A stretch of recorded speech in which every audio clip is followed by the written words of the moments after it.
मुस्लिम मतदार जनजागृती मेळावा घेण्यात आला। मुस्लिम समाजातील सर्व स्तरातील जमात, धर्मगुरू, डॉक्टर, शिक्षक, वकील, व्यापारी, शिक्षण क्षेत्रातील स्टुडंट यांची आवर्जून उपस्थिती होती। हा कार्यक्रम घेण्याचा उद्देश म्हणजे आज कोणीही सोलापूर शहरातून मुस्लिम समाजाकडून आमदार म्हणून प्रतिनिधित्व केलेले नाही। बहुल्य मुस्लिम समाज असताना त्यांना प्रत्येक वेळी डावलण्यात येते। त्यामुळे आमची हीच मागणी आहे की सोलापूर शहरातून महाविकास आघाडीतून मुस्लिम उमेदवार कोणीही असो त्यास संधी देण्यात यावी। येणाऱ्या काळात मुस्लिम समाजाला संधी मिळाली तर तो निवडून येऊ शकतो आणि सोलापूर शहरातील विकास होऊ शकतो। या कार्यक्रमास मुस्लिम समाजातील नेते मंडळी उपस्थित होते। अभी नहीं तो कभी नहीं हा नारा यावेळी देण्यात आला।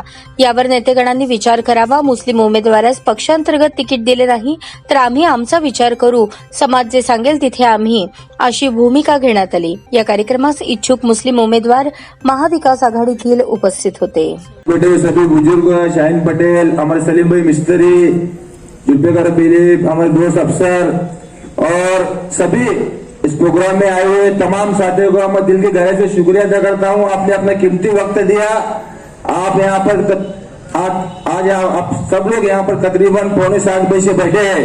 जो सभी लोग अपने हमारे जो इच्छुक उम्मीदवार है उनकी हिम्मत अफजाई करने के लिए आप अपना कीमती वक्त दिए। तमाम हमारे शहर के जिम्मेदार, हर एरिया के जिम्मेदार, नौजवान साथी और सभी बुजुर्ग, अल्लाह ताला का ऐसा करम है कि जिस तरह रियाज भाई ने बताया कि बड़ी खुशी की बात है कि सोलापुर शहर के विधानसभा इलेक्शन का बिगुल लग चुका है और तमाम जो कांग्रेस के इच्छुक उम्मीदवार, राष्ट्रवादी के इच्छुक उम्मीदवार आज एक मंच पर आए और उन्होंने ये मांग की कि कांग्रेस पार्टी और राष्ट्रवादी पार्टी रहने इसमें से मुस्लिम समाज को उम्मीदवारी मिलना। अच्छी हमारी सबकी सोच है, मांग है, ख्वाहिश है। तो सब लोग जद्दोजहद मेहनत करके कोशिश करके और तमाम मंच पर बैठे हुए हमारे सभी लोग को मालूम है और सामने जो बैठे हुए सभी बुजुर्ग है, नौजवान साथी है, ताज ग्रुप के सभी जितने पदाधिकारी है, हमारे जिम्मेदार लोग है, आप सब लोग को मालूम है कि रमजान के महीने से मैं ये मांग कर रहा हूं कि आने वाले लोकसभा के बाद विधानसभा है और मुस्लिम समाज के उम्मीदवार को उम्मीदवारी दो। और आप सब लोग को मालूम है जब लोकसभा इलेक्शन का प्रचार था, नई जिंदगी हमारे भारत के अंदर सभा थी, उस सभा के अंदर हमारे देश के बड़े नेता भी मौजूद थे, कांग्रेस पार्टी के जिम्मेदार लोग भी मौजूद थे। उनके सामने मैंने एक बात कही थी जब लोकसभा का प्रचार चल रहा था, तो वहां पर के मैं खुद बोला कि अभी लोकसभा इलेक्शन है या प्रचार चल रहा है, उसके बाद विधानसभा का इलेक्शन है। तो मैं बोला कि सोलापुर शहर जिले से महाविकास आघाड़ी से मुस्लिम समाज के 2 उम्मीदवार को उम्मीदवारी मिलना, ऐसा मैं वहां पर स्टेज के ऊपर से हमारे बात की शुरुआत की, पहल की थी।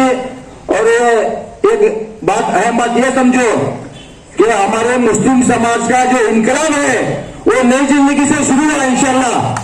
और सब लोग की हमारी मांग है, जिससे हमें सभी लोगों ने बताया कि हम सभी लोग महाविकास आघाड़ी के पास अपने टिकट की मांगनी कर रहे हैं, गिड़गिड़ा रहे हैं, कोशिश कर रहे हैं, लेकिन कुछ लोग हमारे नेता नहीं समझ रहे और हमारे यहाँ के रहने वाले लोग भी नहीं समझ रहे कि हम जिस सोलापुर शहर में, जिले में रहते हैं, महाराष्ट्र राज्य में रहते हैं, भारत देश में रहते हैं, वह हमको जिस तरह हमारे आदरणीय महामानव डॉक्टर बाबा साहब आम्बेडकर साहब ने जिस तरह हमें वोट डालने का जो अधिकार दिया है, उसी तरह निवडणूक लड़ाने का, इलेक्शन लड़ाने का ये हमारा हक भी है, हमारा अधिकार भी है।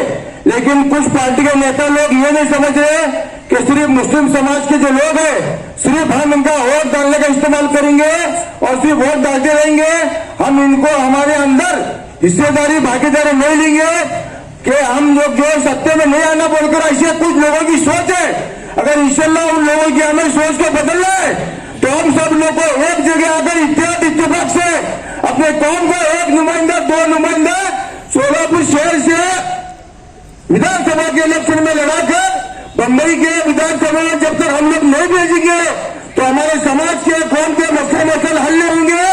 और सोलापुर शहर में, महाराष्ट्र राज्य में जो जातीय सत्ता चल रही है, जातीय पार्टियां जो मुस्लिम समाज को, दलित समाज को, ओबीसी को, पिछड़ा समाज को दबाने का, कुचलने का जो काम कर रही है, तो अगर हम इससे अगर टकरा नहीं देंगे, हम सब लोग एक होकर अपने हक का नुमाइंदा चुनकर जिताकर नहीं लेंगे, तब तक हमारे ऊपर जुल्म जाती नाइंसाफी होती रहेंगी, अगर हम सब लोग जागरूक नहीं हुए, होशियार नहीं हुए, अपने हक के लिए, सच्चाई के लिए, इंसाफ के लिए अगर हम लोग नहीं लड़ते रहेंगे, हम नहीं लड़ेंगे तो हमें लाचारी पत्थरनी पड़ेगी।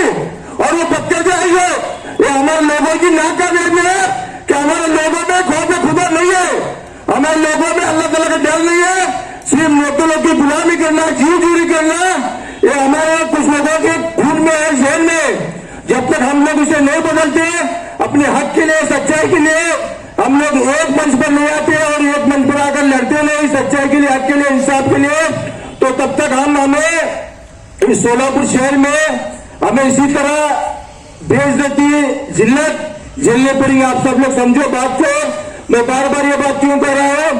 कुछ लोग आएंगे, दिशाभूल करेंगे, लालच दिखाएंगे, बहकाएंगे, और जिस तरह कुछ साथियों ने बताया कि हम लोगों को बार बार भाजपा पार्टी का डर दिखाते हैं, आरएसएस का डर दिखाते हैं, ये बात अलग है। लेकिन जब तक हम लोग अपने हक के लिए, सच्चाई के लिए या हर अच्छे चीज के लिए या सोलापुर शहर में अमन, सुकून, शांति, एक ही इत्यादि इत्तेफाक के लिए जब तक हम लोग एक नहीं होते, अपना हक का नुमाइंदा नहीं चुनते, तब तक हमें हमारा भला नहीं होने वाला, विकास नहीं होने वाला, जातिवाद शक्तियां जो है नहीं होने ली, हद पर नहीं होने ली।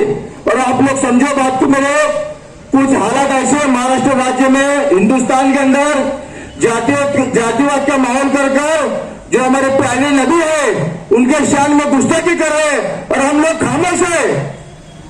हम लोग को जो है फसाद नहीं करना, झगड़ा नहीं करना, लेकिन उनके शान में जो गुस्ताखी हो रही, हमारे लोग में ऐसे लोग हैं, एक जगह नहीं आते, एक प्लेटफॉर्म नहीं आते, सिर्फ कलेक्टर को, कमिश्नर को निवेदन तक नहीं देते हमारे लोग। ये हमारे लिए कोई शर्मिंदगी की बात है। तो अगर सुनो, हमारे प्यारे नबी के हक में, उनकी शान में गुस्ताखी होती है, हम सब लोग एक जगह एक प्लेटफॉर्म पर नहीं आते, आपस के गिले शिकवे, नाराजगी, नाते बाकी बाजू को रखकर मसलों को बीच में लाते हैं, पार्टी को बीच में लाते हैं, ये बात गलत है। अगर हमें खौफ खुदा है, मरने के बाद अल्लाह ताला के पास हमें जब पूछ लेंगे आखिरत में, ऐ बंदे तू दुनिया में रहा, अपने समाज में रहा, अपने कौम में रहा, तू क्या अच्छा काम किया, भलाई का काम किया, क्या अपने कौम के लिए, समाज के लिए क्या कुर्बानी दी, तो हमारे के पास क्या जवाब है? ये लोग कोई नहीं जानते। और इस बात में कहना चाहूंगा, हम लोग जो है समाज सेवा करते हैं, जो अच्छा काम करते हैं, आखिरत के लिए, नेकी कमाने के लिए, स्वाब कमाने के लिए, अगर ये बात को हम मद्देनजर नहीं करते रहेंगे, गौर फिक्र नहीं करते रहेंगे, तो हमारे में एक ही ले होने वाली। और अपने लोग जो है, अब यह बहुत से लोग बोल रहे कि शहर मध्य में दो मुस्लिम आएंगे तो अपने वोट डिवाइड होंगे। मैं लोगों से एक बात कहना चाहूंगा, मुस्लिम 2 रंधे, 4 रंधे, दूसरे समाज के भी उम्मीदवार 5-6 रहेंगे, 8-10 रहेंगे। जब हमारे उम्मीदवार 2-3 रहेंगे तो हमारे वोट डिवाइड होते बोल रहे हैं, अगर दूसरे समाज के वोट डिवाइड नहीं होते क्या?